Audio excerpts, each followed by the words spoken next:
RRB ఎన్టీపీసీలో ప్రీవియస్గా వచ్చిన simplification problems ఇది.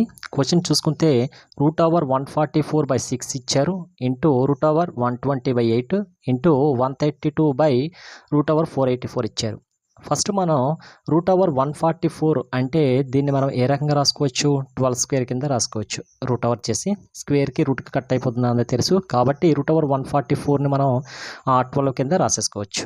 నెక్స్ట్ అదేవిధంగా చూసుకున్నట్లయితే √121ని ఏ రకంగా రాసుకోవచ్చు, మనం 11 స్క్వేర్ కింద రాసుకోవచ్చు. ఓకే, స్క్వేర్కి రూట్కి కట్ అయిపోతే ఎంత వస్తుంది, 11 అనేది ఉంటుంది. ఓకే, నెక్స్ట్ √484ని ఏ రకంగా రాసుకోవచ్చు అంటే మనం 22 స్క్వేర్ కింద రాసుకోవచ్చు. ఓకే, 22 స్క్వేర్ చేసిన తర్వాత రూటే ఉంటుంది కాబట్టి రూట్కి స్క్వేర్కి కట్ అయిపోతుంది, అప్పుడు 22 ఉంటుంది మనకి. ఓకే, అయితే ఈ వాల్యూస్ అన్నీ కూడాను మనం ఆ రూట్ దగ్గర ఉన్న వాల్యూ దగ్గర సబ్స్టిట్యూట్ చేస్తే మనకి ఆన్సర్ అయిపోతుంది. ఓకే, √144ని ఏ రకంగా రాసుకోవచ్చు అని చెప్పాము, 12 రాసుకోవచ్చు. 12/6 ఇంటూ √121 అంటే ఎంత ఉంటుంది మనకి, 11 స్క్వేర్ కదా, అంటే 11/8.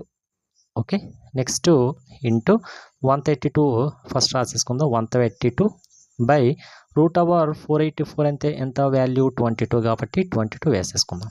ఓకే, ఇప్పుడు క్యాన్సిలేషన్ చేద్దాం. 11 2s 22. ఓకే, నెక్స్ట్ 2 6 12, 6కి క్యాన్సిల్. నెక్స్ట్ 8 ఉంది కదా, 4 2s 8 కదా. Okay, 4 2s 4 3s 3s.